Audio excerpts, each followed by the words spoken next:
I'm sure most of you had breakfast this morning, whether that's actual food or an Alani Nu. But do you know what was in that? Do you really know the micro macronutrient breakdown? Do you know why you're hungry listening to me talk right now? Well, I'm going to kind of talk about that today. But three things I'm going to talk about is why do I actually care about nutrition?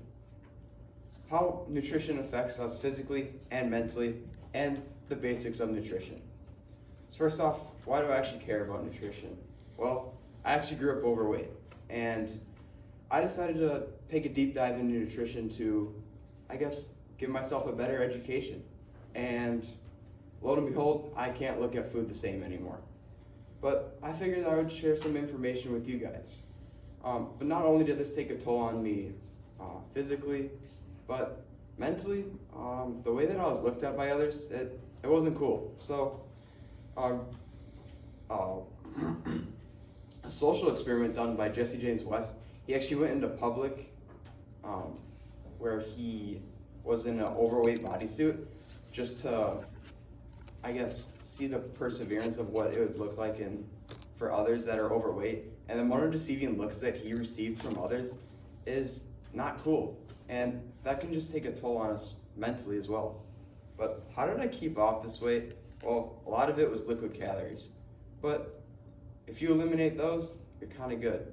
But I also you guys are gonna hate me for this, but to ease into pickles, I liked cucumbers and ketchup together.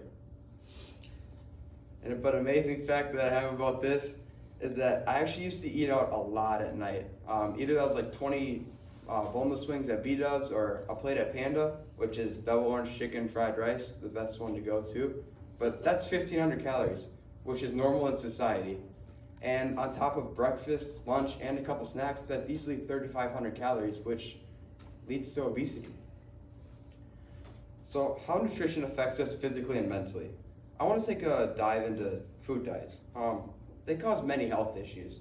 According to Sarah Kowalski at the University of California, she stated that blue 1, blue 2, citrus red 2, green 3, yellow 6, and red 40 have been linked to causing tumors in humans.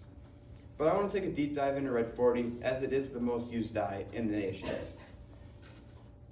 It leads to immune system tumors in mice, which ironically, mice and humans are kind of similar. But the dyes cause hypersensitive reactions in a small number of consumers, and it also causes hyperactivity in children. An example I have of this is that I did a presentation my senior year, Persuasive, on food dyes, and I had a student raise her hand for a Q&A, and she actually told me that she can't eat red 40 with her ADHD meds, otherwise the red 40 will cancel out what the ADHD meds are doing, which honestly kind of blew me away. But yellow 5 and yellow 6 ironically is very similar to red 40, but not talked about. It's the least tested, and it has several cancer-causing chemicals that have been linked to hypersensitivity. Now, on to seed oils. What are they? According to Rebecca Lebowskis, published on July 17th of 2024 on Headline, they are oils derived from the seeds of plants like corn, canola, and sunflowers. These oils are ultra-processed, and they undergo a long process of bleaching, refining, and heating, making the oil suitable for shelf life, cooking, and baking. But are they unhealthy? Well, they're highly processed. They're used in shelf-stable snacks and even our fast food. They're high in omega-6 fatty acids, which may lead to inflammation in our gut. And an inflammation in our gut is when there's an imbalance between omega-6 and omega-3 fatty acids. And right now, the average American diet is so fast food and processed forward, it's about a 1 to 20 pounds, which is why seed oils are so demonized in society. But omega-6s, they're crucial for us to survive in small amounts. They manage cholesterol and improve our heart health. However, too much can lead to arthritis, heart disease, and even type 2 diabetes. But should we avoid them?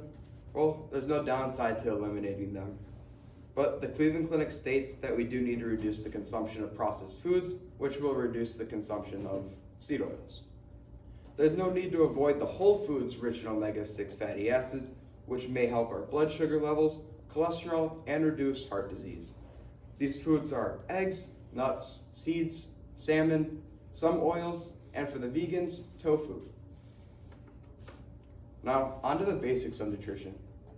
We have macronutrients. According to Lizzie Stret on November 1st, macronutrients are nutrients that our body needs in large amounts to function. There are 3 macronutrients: carbohydrates, proteins, and fats.